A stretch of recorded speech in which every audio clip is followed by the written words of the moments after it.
বহুল প্রতীক্ষিত এই নির্বাচনে অংশগ্রহণের লক্ষ্যে গণতান্ত্রিক জনগণকে সঙ্গে নিয়ে বিএনপি সম্ভাব্য সকল প্রস্তুতি সম্পন্ন করছে। এর অংশ হিসাবে দেশের ৩০০ সংসদীয় আসনে বিএনপি দলীয় প্রার্থী কিংবা বিএনপি সমর্থিত প্রার্থীরা মনোনয়ন চূড়ান্ত করার প্রক্রিয়া প্রায় চূড়ান্ত ধাপে রয়েছে। জনসমর্থিত এবং জনপ্রিয় দল হওয়ার কারণে প্রতিটি নির্বাচনী আসনে বিএনপির একাধিক যোগ্য প্রার্থী মনোনয়ন প্রত্যাশা করছেন, করাটাই স্বাভাবিক। একটি রাজনৈতিক দলের জন্য এটি অবশ্যই গৌরব এবং সম্মানের। দেশের প্রতিটি সংসদীয় আসনে বিএনপির একাধিক যোগ্য এবং জনপ্রিয় প্রার্থী থাকা সত্ত্বেও প্রত্যক্ষে প্রতিটি মানুষকে নিশ্চয়ই মনোনয়ন দেওয়া সম্ভব নয়। ভিন্ন রাজনৈতিক দলের যারা ফ্যাসিবাদ বিরোধী আন্দোলনে আমাদের সঙ্গে রাজপথের সঙ্গী ছিলেন, এমন প্রার্থীকেও বিএনপি সমর্থন দেওয়ার সিদ্ধান্ত নিয়েছে। এই বাস্তবতার কারণে হয়তো কিছু সংসদীয় আসনে বিএনপি দলীয় প্রার্থী মনোনয়ন বঞ্চিত হবেন।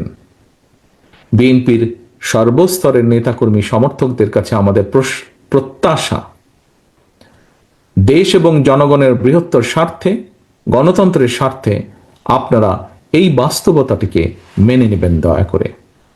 দলের সিদ্ধান্তকেই চূড়ান্ত হিসাবে গণ্য করবেন। আপনাদেরকে আমি আবারও স্বাধীনতার ঘোষকের সেই কথাটি স্মরণ করিয়ে দিতে চাই, ব্যক্তির চেয়ে দল বড়, দলের চেয়ে দেশ বড়।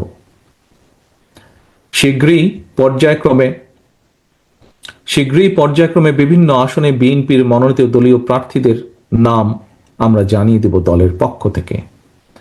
দল যাকে যে আসনে নমিনেশন দেবে বা দেয়, অনুগ্রহপূর্বক তাকে বিজয়ী করে আনার জন্য ঐক্যবদ্ধভাবে প্রত্যেকে বাংলাদেশ জাতীয়তাবাদী শক্তিতে বিশ্বাসী প্রতিটি মানুষ দয়া করে কাজ করবেন।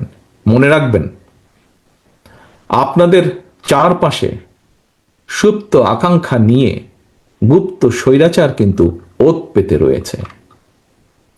সুতরাং আপনাদের নিজেদের মধ্যে রেষারেষি, বিবাদ, বিরোধ এমন পর্যায়ে নেওয়া ঠিক হবে না যাতে করে প্রতিপক্ষ আপনাদের মধ্যেকার বিরোধের সুযোগ নিতে পারে। আপনাদেরকে আরেকটি বিষয় আমি স্মরণ করে দিতে চাই। প্রতিটি সংসদীয় আসনে বিএনপির একাধিক প্রার্থী, আপনারা যারা নিজ নিজ এলাকায় জনগণের সমর্থন পেতে গণসংযোগ করছেন, আপনারা সবাই কিন্তু শেষ পর্যন্ত শহীদ জিয়ার অনুসারী, খালেদা জিয়ার সৈনিক, বিএনপির কর্মী, ধানের শীষের সমর্থক। মনে রাখবেন, ধানের শীষ জিতলে আপনি জিতেছেন বা জিতছেন বা জিতবেন। বিজয়ী হবেন দেশ এবং গণতন্ত্র। সবশেষে নেতাকর্মীদের প্রতি আমার আহ্বান, স্বাধীনতার ঘোষকের প্রতি অমর্যাদা হয় দেশ এবং জনগণের জন্য মাদার অফ ডেমোক্রেসির অবদান প্রশ্নবিদ্ধ হয়। আপনারা এমন কোনো আচরণ দয়া করে করবেন না। সারা দেশে বিএনপির লাখো কোটি সমর্থক বিব্রত হয়, আপনারা কেউ এমন কোনো আচরণ দয়া করে করবেন